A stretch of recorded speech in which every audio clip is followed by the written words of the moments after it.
लोक अदालत को तो शाम को भी लागू करने के अलावा हमने एक पायलट प्रोजेक्ट के हिसाब से उसके इनिशियली तो एक जुडिशियल मजिस्ट्रेट बैठेंगे और वो डेजिग्नेटेड जुडिशियल मजिस्ट्रेट होंगे।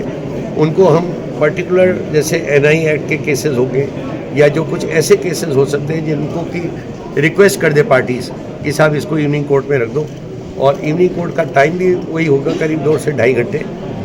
एक जयपुर में और जोधपुर में पहले स्टार्ट करी जाएगी, जनवरी से स्टार्ट कर देंगे और मैं समझता हूँ कि उसका अच्छा रिज़ल्ट आना चाहिए। तो अगर हम उसको एक क्वार्टर तो उसका देखेंगे, चेक करेंगे कितने केसेस डिस्पोजल होते हैं, कितने लोग उसके अंदर पार्टिसिपेट करते हैं। लॉयर्स को ही आना पड़ेगा, ये तो बात है, क्योंकि कोर्ट है वो। रही बात जहाँ तक लोक अदालत में, परमानेंट लोक अदालत में, वहाँ लॉयर किसी को और को भी अपने आगे रिप्रेजेंट कर सकते हैं की जगह और किसी को भी ला सकते हो, पर वहाँ तो ज़रूरी है। पर लेट अस होप। लॉयर्स को कैसे मोटिवेट करें? लॉयर्स को तो मोटिवेट करेंगे जैसे जिस तरह से, ये देखिए लिटिगेंट पे डिपेंड करता है। अगर लिटिगेंट कहता है लॉयर को कि नहीं साहब आपको इवनिंग कोर्ट में जाइए, वो ज़रूर जाएगा। लॉयर कभी मना नहीं करते, लॉयर का कभी कोई अपना पर्सनल वर्क होता नहीं, वो तो वैसे ही है ना, नोबल प्रोफेशन ऐसा है जहाँ वो ऑलवेज तैयार रहते हैं अपने लिटिगेंट के लिए।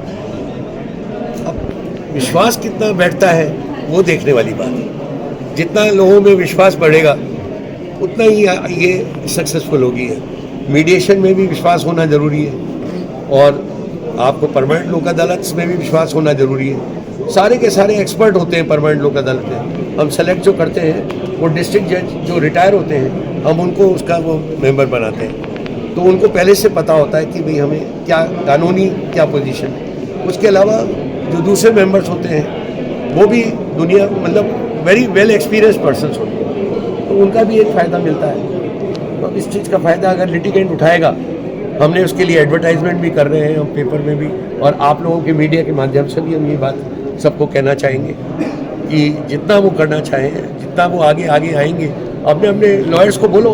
हम लॉयर्स को एंटरटेन करते हैं, ऐसा नहीं है कि लॉयर्स को एंटरटेन नहीं करते, वो भी आए। और अगर वो मीडिएशन से या लोक अदालत की भावना से कोई चीज़ तय हो जाती है तो कोर्ट में फिर जो इश्यूज़ होते हैं वो लीगल इश्यूज़ पे ही वो बहस होए, वही ज़्यादा बेटर है। सर, प्रदेश में पहली बार एनजीओज के खिलाफ कार्रवाई हुई और आपने पूरे प्रदेश में कल ही अभियान जारी किया है, मुक्ति अभियान, उसको लेकर क्या कहेंगे? देखिए, एनजीओज ज़्यादातर तो अच्छे काम करते हैं, पर जहाँ कोई एनजीओ के नाम पे गलत काम करे हम उसको एनजीओ नहीं कहेंगे, और उसको तो रोकना पड़ेगा ही, क्योंकि एक जनरल मैसेज ऐसा गलत चला जाता है, उसी को रोकना तो हमारे यहाँ एक काम है। लीगल सर्विसेज अथॉरिटी का यही काम है।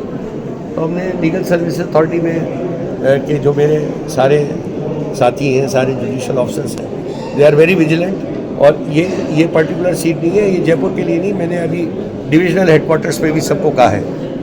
तो मैं समझता हूँ पूरे राजस्थान में इसका एक वो चलेगा, और आपको जहाँ जहाँ फर्जी एनजीओज होंगे उनको हम पकड़ेंगे और उनको है ना we will bring them to the court. ठीक है, थैंक यू। राष्ट्रीय लोक अदालत एक महत्वपूर्ण पहल है हमारे आम नागरिक तक न्याय को पहुंचाने की।